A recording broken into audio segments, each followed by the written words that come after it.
Hey, what's going on, team? So it is live and direct. It's the health overview, debrief, interview, whichever view you want to take, we're going to get involved in it. So, Mr. Miller, live and direct. Now, we're going to cover a little bit. We're just going to briefly talk about what we were talking about yesterday about depression, anxiety, nutrition. We're going to touch on that. Because the internet connection is pretty poor. So, yeah, we're going to touch on it, and then we're going to get into mouth taping. Sounds freaky, eh? We're going to get into it. All right. Dennis, how you going? Sarah, how you going? Tommy, how are you? I'm very well, mate. How are you? Very good, thank you. Excellent. Everything working today? I hope... I don't know. Ask my wife. No, I'm joking. Yeah. Sorry. So yeah, hopefully it will be. Now we got quite a lot of feedback yesterday about what we were talking about. So I want us to just try and we'll briefly go over it again. So depression and anxiety and nutrition. Okay. Brief overview. Sure. How can we alleviate these problems with good nutrition?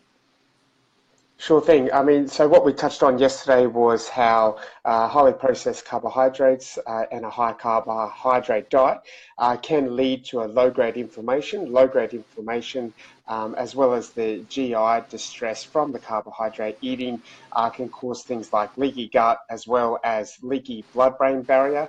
Over 90% of your serotonin production is produced in your gut. So when all these things start to happen, we then look at chronic inflammation, and as a result, we can then start to suffer from some mental health disorders. Combine that with effects that yo-yo of blood sugars as a result of high carbohydrates. You go up, you go down, and that causes things like a stress response as you then start to have your blood sugars drop. So, I mean, that's basically the quick overview of what we went into yesterday. Fixing it, I wouldn't say curing it, but certainly addressing some of those issues is basically doing the opposite of the causative factors. So we treat the origin of the problem. So we look at really building up your gut microbiome with healthy fiber, healthy vegetables, lots of sulfurous vegetables, lots of, multicolored vegetables. Kimchi. As well as, kimchi, sauerkraut. So really, productive, probiotics from fermented vegetables. Yeah, cool. Okay, so I just want to say hello. Hello, Chanel, and hello, Katie. Thanks for tuning in. And hi, Debbie. So, look, the basic overview of that is that to alleviate some of the issues that come with depression and anxiety, you need to clean up your diet. And that's one thing that me and you definitely both agree on, is the fact of, it's not putting a Band-Aid over anything. You've got to actually try and find the root problem, and exactly like what you just said, address why things are happening, and don't just take a pill or, do something like that. Really actually start helping your body and help get the nutrients it needs. Yeah, nutrition is the foundational pillar of your health. So you want to, tidy things up as best you can, and move towards a healthier diet, but also a healthier lifestyle in general. Yeah, exactly. So look, when we were on the Gold Coast, I remember that you came in and you had something across your mouth, and I said, Chris, what are you doing, mate? And he said, oh, look, you should try it. It's taping your mouth. I said, why would I want to do that when I go to sleep? So, Chris, please explain to the people out there why you would want to bound and gag yourself before you go to bed. Sure. So here is my secret weapon to sleeping, getting rid of snoring, and increasing the carbon dioxide in your body. Now, there's been this recent push over the last little while about how we are all terrible breathers. We all breathe too shallow, and we've got to really increase how deep and how strongly we breathe. Now, over the course of a day, you might, respire. So you might inhale and exhale a couple of thousand times during the day. So the first thing I talk about breathing is how many times do you consciously breathe? How many times do you actually think about the breathing, that you are doing? Now, the big thing lately has been this hyperventilation breathing propagated by Wim Hof, where you kind of hyperventilate yourself to the point where you pass out. You dump all your carbon dioxide, you then flood your system of oxygen, and then he then gets you to hold your breath and do max reps of push-ups, and you can all of a sudden, beat your previous best number whilst holding your breath. Now, here's what happens. He talks about how you saturate your system with oxygen, and that is true, but you can only use oxygen with carbon dioxide. Now, what happens is the carbon dioxide comes along and it knocks, or essentially knocks the oxygen off the red blood cell, and thus enables it to be utilized. So you've breathed in, you've dumped all your carbon dioxide, you've saturated your body full of oxygen, then you hold your breath and you do exercise. Exercise produces carbon dioxide. So as you go, you increase the carbon dioxide and you start to utilize the oxygen. Okay, now I've it's the same approach, but it's just flipping the coin to the other side. So instead of doing something like that, which can, cause a little bit of a stress response, a little bit of adrenaline, anxiety, and a discomfort from being hyperventilated and passing out, it doesn't feel so good. I've practiced it. I've done all these courses. I have an opposite approach. Now, the first study came out for this called Buteyko breathing, Buteyko, came out in the late 90s at the Mater Hospital in Brisbane. It was then replicated several times across the world and is now quite an effective evidence-based breathing mechanism. It's reduced breathing. So what we're actually trying to do here, and it's my approach to overall health and fitness, it's efficiency. So I don't like blunt force trauma, blunt force attacks on your health and fitness. I like efficiency. Now, what we're trying to do here is subtly increase your carbon dioxide production so that your breathing mechanism and regulation in your brain slows down. So you breathe less, but when you breathe efficiently. So you breathe in through your nose, and then you breathe out through your nose, and you do really slow and controlled breathing. Now, you are starting to breathe in deeply, and you're breathing in through your diaphragm, but you breathe in for 2 to 4 seconds, and you exhale for 4 to 8 seconds. And you just consciously, over the time, work on how much you can do that. Now, at night, one of the issues that reduces your carbon dioxide is mouth breathing. So next time you're training, next time you're at the shops, just watch people who mouth breathe. So sit there with the mouth open. Now, the natural inclination for jaw structure, for tongue use and tongue stimulation, and also proper airway utilization of your nasal passages is closed mouth breathing.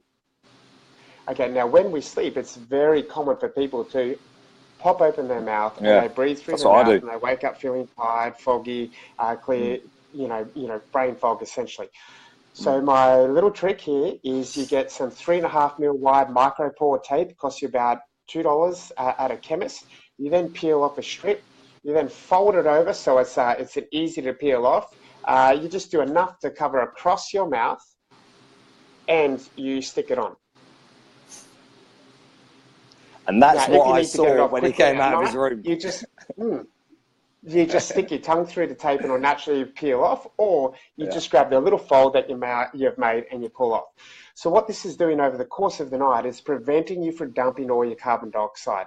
As a result, that carbon dioxide goes through your body and enables you to utilize the oxygen within your body more efficiently. So that regulates your breathing mechanism, makes your breathing mechanism within your brain work a lot more efficiently. So that's just one quick little trick that you want to do with that. Now, and here's another thing associated with that. When you dump all your carbon dioxide and you're a mouth breather, and people, it's then a self-fulfilling vicious cycle. As you dump all your carbon dioxide from talking lots, yelling, poor breathing, that increases the mucosal passages in your nose, and they swell. They start to then produce mucus. That mucus then congests your nasal passages, and you have to breathe through your mouth more. So the trick here is just to try and teach your body to slowly reduce that inflammation in your mucosal passages by reducing the amount of swelling, by increasing the amount of carbon dioxide, which then reduces the swelling in the mucosal passages. Then you can start to breathe through your nose more efficiently. So try the tape. It's not going to strangle you. It's not going to do anything dangerous for you. If you don't like it, chances are you'll wake up the next day and it'll be stuck in your hair. You just persist over time. If you have chronic breathing issues or anything like that, or, you know, you can obviously go check with your doctor as always before you start absolutely anything. But it's a very simple, safe and effective way to increase carbon dioxide, get your body working more efficiently, and it's a very gentle approach. You know, first, do no harm, the most minimal effective dose, a couple of ethos that I try to stick to. Yeah, and it's a very, very good point. Like we try and do that in the gym as well. You know, short and sharp. But yeah, it's very interesting. So since I've been doing that, I found that I sleep a lot, like a lot deeper, and I'm not waking up. Like, don't get up, go to the bathroom, nothing like that. But I had a theory. Like, obviously, when you breathe through your nose and you're doing diaphragmatic breathing, that helps reduce your cortisol levels, right? It helps like relax you and calm you down. Is that also certainly another, you know, another sort of part of that helps you, you know, really get into a deep sleep? Okay. Absolutely. A couple of things there. So by breathing through your nose, reducing or improving the oxygen uptake, you're going to get more oxygen to your brain. You're also, you know, the rate of your breathing, how fast you're breathing, is directly related to the engagement of either your parasympathetic nervous system, your calming nervous system, or your sympathetic nervous system, which is your fight or flight response. Parasympathetic nervous system also stimulates the autonomic nervous system, which is your rest and digest. Sympathetic is fight or flight. So if we're stimulating your parasympathetic and then your autonomic nervous system, you've had dinner, you've gone to bed, it's all dark, you put your tape on, you're breathing efficiently, you lie down, you're getting better oxygenation of your brain tissue, you're getting better and more relaxed, smooth muscle or smooth muscle tissue in your digestive tract. You're absorbing, digesting better, and you know, it's again, you know, I could talk for 2 hours on all the different effects of all this, but it just creates this overall feeling of wellness, and it gets you calm. So if you're feeling really anxious, you know what they do back in the day? They would get you to breathe in a paper bag. You hyperventilate. After a while, you get more carbon dioxide in that bag. That carbon dioxide then just starts to calm you back down, and that's kind of one of the ways that works. And essentially, I'm just trying to get you to do that, you know, overnight with a more less invasive technique. So just get something that's going to carry over to across all your activities. Just essentially breathing through your nose. Everything I do is incredibly simple, nothing complex, and I'm not smart enough to do complex things. Jesus, if you're saying that you're not smart, I'm in trouble. Hey, listen, Chris, thank you very much, my friend. That was awesome. And guys, try that technique because it really does work. Chris, we'll see you tomorrow. MicroPore, 3.5 centimeter, $2. Best thing you'll ever do. Shameless plug.